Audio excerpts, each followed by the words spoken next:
Bonjour à tous et bienvenue dans Église du Monde. Cette semaine, nous partons pour l'Afrique, pour l'Éthiopie, pays montagneux situé dans la corne de l'Afrique. L'Éthiopie compte 85 millions d'habitants, majoritairement chrétiens, 45% sont orthodoxes. L'Église catholique ne représente, elle, qu'une toute petite proportion, moins d'1%. Deux rites coexistent, le rite latin et le rite éthiopien. 35% des Éthiopiens sont musulmans. Alors quel est le visage de cette église catholique, l'une des plus anciennes du monde? Comment catholiques et orthodoxes cohabitent? Quel est aussi le lien entre chrétiens et musulmans? Eh bien, pour répondre à ces questions avec nous sur ce plateau, sœur Mona Lisa, ma sœur, bonjour. Bonjour. Vous êtes éthiopienne, vous avez un parcours un petit peu particulier puisque vous avez été élevée dans la foi orthodoxe, vous êtes ensuite devenue catholique, Oui. et maintenant vous êtes religieuse, vous faites partie de la congrégation latine des Petites Sœurs de Jésus, Oui. Et vous suivez actuellement des études de théologie à l'Institut catholique de Paris. Oui. Merci de venir nous apporter votre témoignage. Une première question pour nous aider un petit peu à mieux situer votre pays. Vous êtes originaire de quelle région? Donc, je suis petite sœur Haragawin ou bien Mona Lisa de Jésus, qui est en ce moment en transition pour une vie monastique. Moi, je suis d'Addis Abeba, de la capitale d'Éthiopie. Je suis née là-bas et j'ai grandi là-bas en fait. Je ne connais pas beaucoup en dehors de la capitale, sauf comme petite sœur, j'ai vécu 4-6 ans dans le sud-ouest d'Éthiopie. D'accord. Qui s'appelle Bouchouche. On va s'intéresser au contour de votre église. Alors bien que très minoritaire, hein, c'est moins d'1%, c'est une église qui connaît un dynamisme aujourd'hui, une vitalité missionnaire? Oui, c'est une église, en fait, l'église catholique a une importance en Éthiopie grâce aux écoles qui sont guidées par les catholiques, par l'église catholique, et des dispensaires, des hôpitaux, beaucoup des œuvres pour la société, des œuvres charitables surtout. Et donc ce lien avec l'Église orthodoxe est plus centré avec ces travaux-là. Donc une activité avant tout sociale. Sociale, d'accord. Oui. Il y a des vocations de prêtres, de religieux? Pour le nombre de catholiques que nous sommes, je pense qu'il y a assez de vocations parce qu'il y a pas mal de congrégations, plus de 50 congrégations, je pense, dans le pays. Oui. Et en tout, il y a 700 sœurs religieuses, oui, et 700 prêtres et religieux. Pour 800 000 catholiques, la proportion est plutôt, je pense, c'est plutôt positive. J'ai envie de faire aussi un petit commentaire sur votre habit. Vous êtes habillée en religieuse, là. Est-ce que vous pouvez nous décrire un petit peu ce que vous Là, ce que vous portez? Je suis habillée en éthiopienne. En éthiopienne, une femme éthiopienne, elle s'habille surtout quand elle va à l'église, elle s'habille toujours avec un natala, ça s'appelle natala, et tout le monde a. Qui est blanc. Qui est blanc. Oui. Donc si on va dans les églises, c'est tout en blanc, oui. Même les hommes portent. Et pour les religieuses, les moines et les moniales, surtout les moniales, sont toujours avec, les orthodoxes, je dis, sont toujours avec un natala couvert, en plus de leurs habits moniales. D'accord. Voilà. Et en l'occurrence, pour vous qui venez des Petites Sœurs de Jésus, est-ce qu'il y a un habit, il y a un voile, il y a... Oui, normalement, les Petites Sœurs sont en bleu. Et en Éthiopie, on met aussi le natala pour être avec la population. D'accord. Les autres petites sœurs qui sont en dehors d'Éthiopie ne le mettent pas. Et quand je suis hors d'Éthiopie, peut-être pas. D'accord. Mais sinon, on le met. D'accord. Donc c'est vraiment le vêtement courant voilà, du pays. Des Éthiopiennes. Ouais. Le clergé, alors comment est-ce qu'il est formé? Il y a des séminaires? Oui, il y a des petits séminaires. Il y a le grand séminaire. Il y a un institut. 2 instituts en Éthiopie, théologiques et philosophiques. Une se trouve à Addis Abeba même, et tous les diocèses, les séminaristes des différents éparchies et diocèses viennent là-bas pour se former. 6-7 ans, 2 ans de philosophie et 4 ans de théologie. Il y a aussi des préparations pour les postulantes ou bien des novices qui s'appellent intercongrégations, des cours intercongrégations, juste pour former, pour préparer un peu les futures religieuses et religieux pour une formation religieuse. C'est le parcours que vous avez suivi, vous avez été formée en Éthiopie dans un premier temps? Dans un premier temps, oui, comme postulante. Si on revient un petit peu plus en arrière, comment est-ce que votre vocation a été vécue par votre famille quand vous leur avez dit que vous souhaitiez devenir premièrement, religieuse? comme vous l'avez indiqué, je viens d'une famille orthodoxe et moi-même, j'étais orthodoxe jusqu'à l'âge de 16 ans. Ouais. Et c'est après que je suis devenue catholique, mais avec tout l'accord de ma famille. Il fallait cet accord. Il fallait cet accord parce que le curé, avant que nous recevions la première communion dans l'Église catholique, il va dans chaque famille pour demander l'avis des parents. Donc, et mes parents étaient d'accord pour ça. Et j'ai reçu la première communion dans l'Église catholique. Pour moi, je n'appelle pas ça une conversion, mais une communion avec l'Église catholique et avec le pape, surtout. Mais ma foi reste telle qu'elle était avant, comme orthodoxe. Et puis, mais après, quand je voudrais devenir religieuse... C'était une étape en plus, là. Oui, après 2 ans, j'avais 20 ans. Quand j'ai annoncé, 19 ans, quand j'ai annoncé que je veux devenir religieuse, pour ma famille, c'était un coup très, très dur. Mais je pense pour la plupart des familles, c'est comme ça. Mais en plus, je suis catholique et maintenant je deviens religieuse catholique, c'était un coup très fort. Mais finalement, quand ma mère elle a vu que je persistais, elle m'a laissé partir. Mais c'était très très dur pour 1 an et 2 ans. C'est pas forcément ce que souhaitent des familles chrétiennes. Aujourd'hui en Éthiopie, on ne prie pas forcément pour avoir une vocation parmi l'un de ses enfants. Oui, alors la vie religieuse, la vie monastique chez les orthodoxes est vécue autrement, est vue autrement. C'est-à-dire les filles ou les jeunes garçons, si jamais ils décident de rentrer dans un monastère, ils s'enfuient de leur famille. Ils ne demandent même pas la permission. Parce que sinon on refuse. Ah oui. Et comme la vie est assez ascétique et elle est très dure, les parents ne veulent pas. Ne le souhaitent pas. Que leur. Mais si il décide, et vraiment qu'il a décidé ou qu'elle a décidé, elle laisse une lettre à la famille pour qu'elle ne s'affole pas. Oui. Et elle part, mais elle ne dit pas dans quel monastère elle va. Mais ils savent où elle est, dans un monastère. Après quelques années, une fois qu'elle est moniale, ou bien un moine, il va dire, voilà, je suis un moine ou je suis moniale dans tel monastère. Et les parents peuvent venir visiter. Alors, on est dans cet esprit-là. Alors, quand j'ai annoncé aussi mon désir d'être religieuse, c'était dans le même cadre pour ma mère. Oui. Alors elle a dit non, tu ne peux pas, c'est très dur, le jeûne, la vie ascétique, tout ça. Mais après tout, elle a compris aussi que la vie des petites sœurs, ce n'est pas tellement comme elle le pensait. Et elle m'a vue heureuse. Et après tout, elle était vraiment, vraiment heureuse de ma vie, elle-même. Voilà. Vous parliez des orthodoxes, des vocations chez eux, et notamment des monastères orthodoxes. Je crois qu'il y en a près de 900 en Éthiopie. Oui. Il n'y en a pas du côté catholique. Vous vous sentez appelé aujourd'hui à créer un monastère catholique. Voilà. Donc, il faut dire une chose. C'est dans la fraternité des Petites Sœurs de Jésus que moi-même, j'ai découvert que j'appartiens à une église orientale.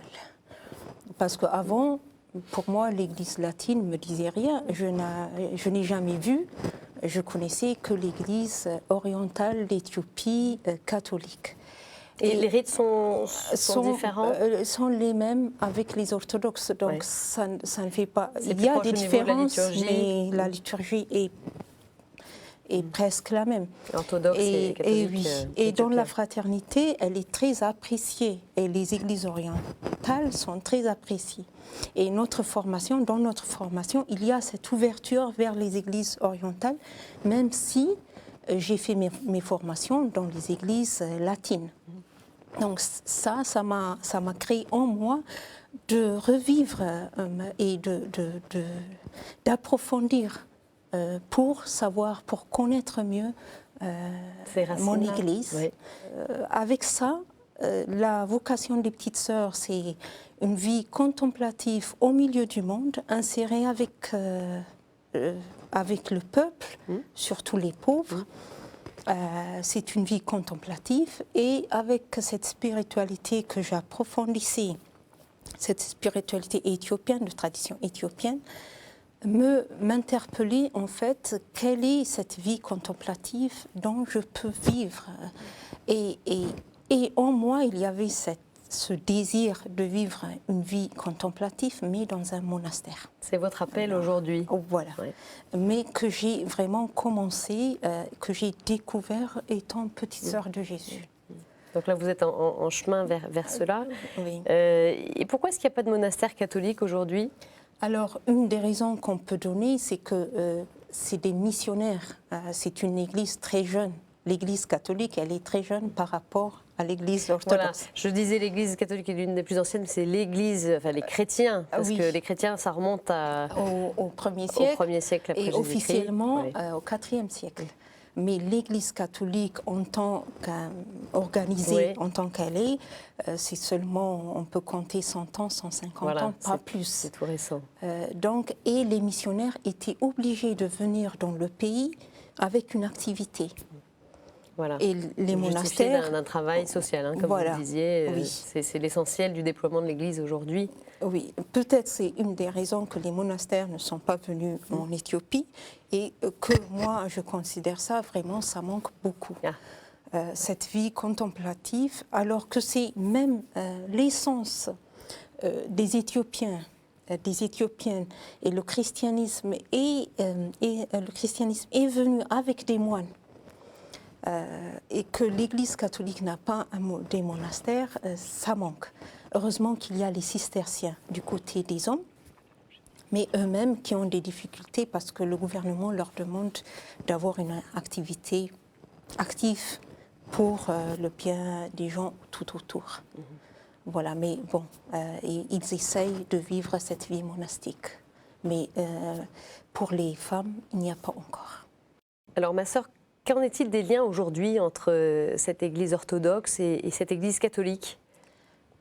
Je dois dire que ce n'est pas facile pour les Éthiopiens, mais comme telle, une Église missionnaire, elle est bien accueillie par les orthodoxes dans le pays. Peut-être resituer en quelques mots l'histoire, parce qu'en fait, les conversions des orthodoxes par les catholiques, rappelez-nous en quelques mots comment ça s'est passé. Oui, donc la relation entre l'Église orthodoxe et l'Église catholique, ça s'est passé historiquement un peu avec des étapes un peu négatives, parce qu'au VIe siècle, il y a eu une conversion du roi éthiopien, même en communion avec l'Église romaine. Mais ça n'a pas marché avec les missionnaires qui voulaient en tout prix rebaptiser les chrétiens orthodoxes, refaire de tout à neuf. Et ça n'allait pas, et ça a éclaté une guerre civile qui a mené les Éthiopiens à chasser tous les missionnaires. Et depuis, entre les catholiques et les orthodoxes, bien sûr, ça ne se passe pas très bien. Et aussi l'invasion des Italiens fin 19e siècle et après avant la Deuxième Guerre mondiale, n'a pas aussi aidé parce que les Italiens sont vus comme catholiques. Rome. Donc les convertisseurs. Donc ça fait un écho. Voilà. Et du coup, ils ont fait beaucoup de dégâts envers les monastères et des moines et des moniales, les Italiens, pour forcer à tout prix pour que les Éthiopiens se soumettent à cette... C'était pour coloniser et les Éthiopiens ont toujours refusé d'être colonisés. Donc tout le monde était résistant un petit peu et les Italiens voulaient que l'Église participait à faire valoir les Éthiopiens pour qu'ils acceptent les Italiens en Éthiopie, Ça ne s'est jamais fait. mais l'Église a résisté encore plus et ça a passé. Donc il reste des traces de ça, Oui, de ça. Un ressentiment des orthodoxes vis-à-vis des catholiques. Voilà, ça reste un peu. Ça se sent encore aujourd'hui. Oui, surtout quand ils voient des catholiques éthiopiens. Oui. Et en fait, aussi une autre raison, c'est que les orthodoxes considèrent que tous les Éthiopiens, étant chrétiens, doivent être orthodoxes. Il n'y a pas de raison qu'il y ait des protestants ou des catholiques. Donc, pour eux, c'est du prosélytisme, si j'emploie ce mot. Donc, c'est un... Voilà, ça fait ça. Mais une fois qu'on rentre en dialogue personnellement, tout change. Oui, dans le dialogue de vie, dans le quotidien, voilà. Il n'y a pas de difficulté particulière. Même pas. Même, je dirais, même les évêques, à un niveau plus institutionnel. Quand ils se rencontrent, il n'y a pas cette amertume qui est sous-jacente, qui peut sortir un jour ou l'autre. Donc, il nous faut de notre côté, de l'Église catholique aussi, ne pas attendre seulement du côté de l'Église orthodoxe. C'est vrai qu'on a des écoles, que nous avons beaucoup d'activités sociales, mais au point de vue théologique, on n'a pas beaucoup avancé. Et pour le dialogue écuménique, il faut nous-mêmes nous former selon le Concile Vatican II, savoir qui nous sommes, et être ouvert à cette Église qu'on doit. Parce que toute l'histoire d'Éthiopie, on ne peut pas ne pas remercier, ne pas voir l'Église orthodoxe étant éthiopien. Donc, une fois qu'on a cette ouverture, je pense que ça va venir tout seul, petit à petit, avec le temps. Vous parliez tout à l'heure des protestants aussi. Hein, les églises évangéliques, elles se développent.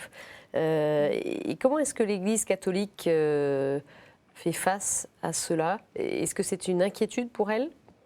Oui, c'est une inquiétude en fait pour tout le monde. Oui. Pour les orthodoxes, pour les musulmans et pour les catholiques. Parce que ce n'est pas des églises protestantes, luthériennes ou bien réformées, c'est des évangéliques qui n'ont pas de tradition, même théologiquement, qui ne nomment pas même la Trinité quelquefois.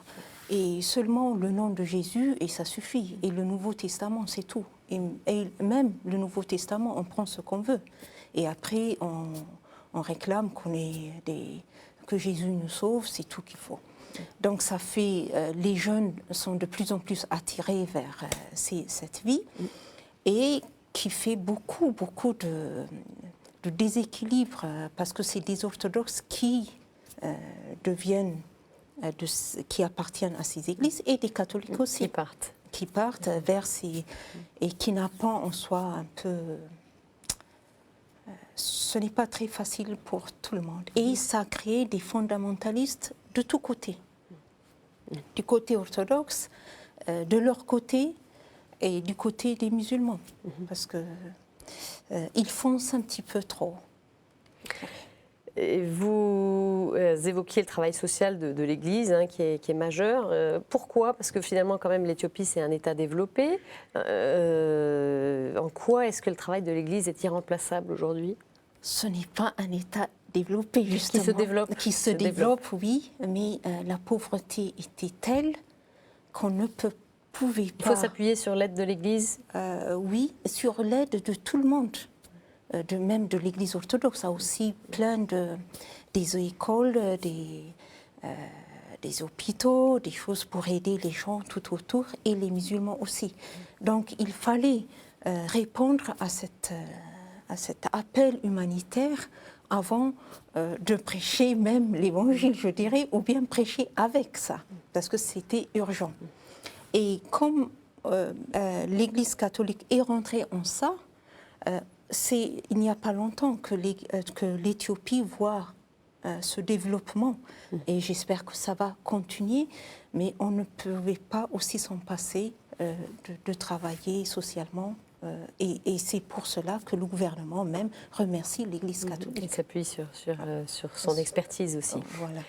Alors on le disait, l'Éthiopie compte 35% de musulmans. L'islam est arrivé au 7e siècle. Traditionnellement et historiquement, musulmans et chrétiens ont toujours eu des liens pacifiques, même si depuis ces dernières années, des tensions peuvent exister entre ces communautés. Les explications dans cet extrait de documentaire de l'aide à l'Église en détresse. On regarde. La rapide expansion de l'islam n'est pas intervenue avant le XXe siècle. Plus que jamais enrichis par le commerce et les services, les musulmans sont devenus une part d'autant plus influente de la société éthiopienne, acquérant une position dominante sur leurs frères chrétiens plus pauvres. Cependant, ce n'est qu'au cours des dernières décennies, avec l'expansion d'une version plus agressive et fondamentaliste de l'islam, que les relations entre les adeptes des deux religions se sont dégradées au point que des conflits armés sont devenus plus fréquents que jamais.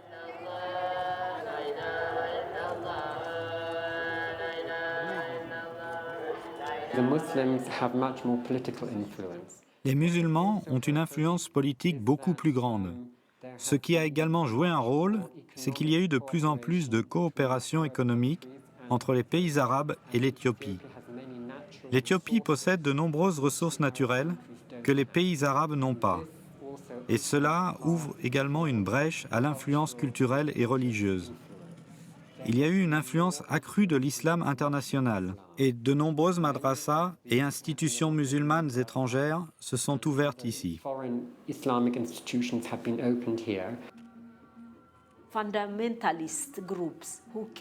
Des groupes fondamentalistes sont venus à travers la Somalie pour convertir l'Éthiopie.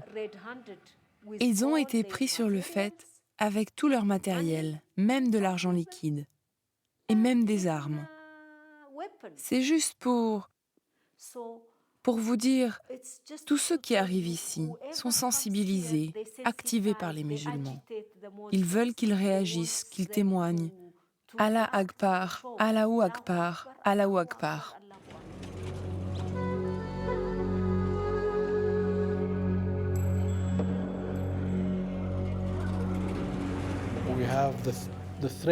Nous vivons sous la menace d'infiltration de la part de groupes musulmans ou de tendances fondamentalistes à l'intérieur du pays. C'est notre grande crainte. Je crois que nous devons travailler dur à enseigner la tolérance et le respect et, disons, la collaboration mutuelle.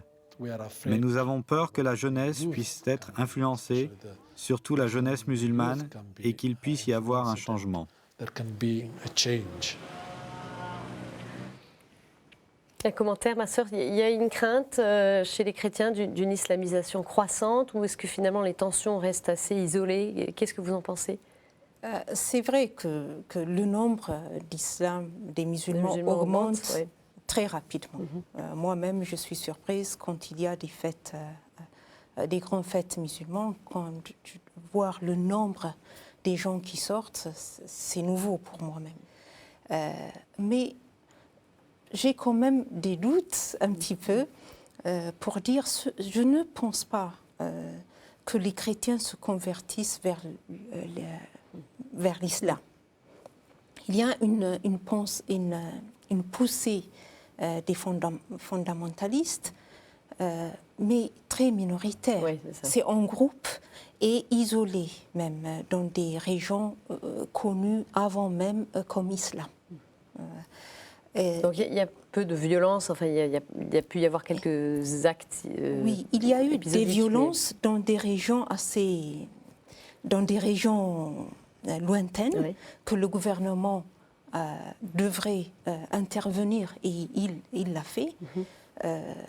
Donc c'est vrai, ça fait une tension entre les chrétiens et les musulmans, mais derrière, c'est aussi politique, c'est aussi ethnique. Il y a d'autres raisons qui rentrent en jeu.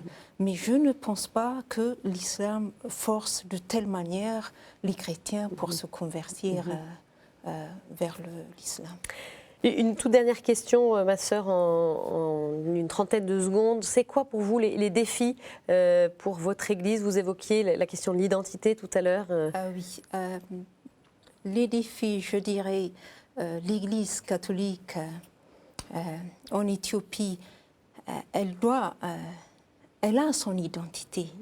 mais elle ne vit pas son identité de manière libre, parce que comme nous sommes une petite minoritaire face à la grande Église orthodoxe, face au grand nombre des musulmans et du montée des églises évangéliques, nous sommes un peu retirés ou bien pas tellement actifs. Et avec l'ouverture du Vatican II, nous avons toute notre place là-bas pour l'écuménisme entre l'Église orthodoxe et l'Église catholique universelle, et aussi avec les protestants, et un dialogue interreligieux avec l'islam. Vous avez vraiment votre place, un rôle peut-être plus important à jouer oui. aujourd'hui. Et pour cela, il faut que nous mettons le focus sur la théologie, sur l'ouverture de cette formation que l'Église nous demande. C'est un devoir pour moi de répondre aux questions de Vatican II qui nous a données. Traduire les textes, faire savoir les catholiques, s'ouvrir aux autres avec un respect mutuel avec nos frères orthodoxes et nos frères protestants. Merci beaucoup, Mona Lisa, pour votre beau témoignage sur l'Éthiopie, sur votre pays. Vous pouvez bien sûr retrouver cette émission sur le site de la chaîne qui s'affiche sur vos écrans. Très bonne semaine à tous. Au revoir.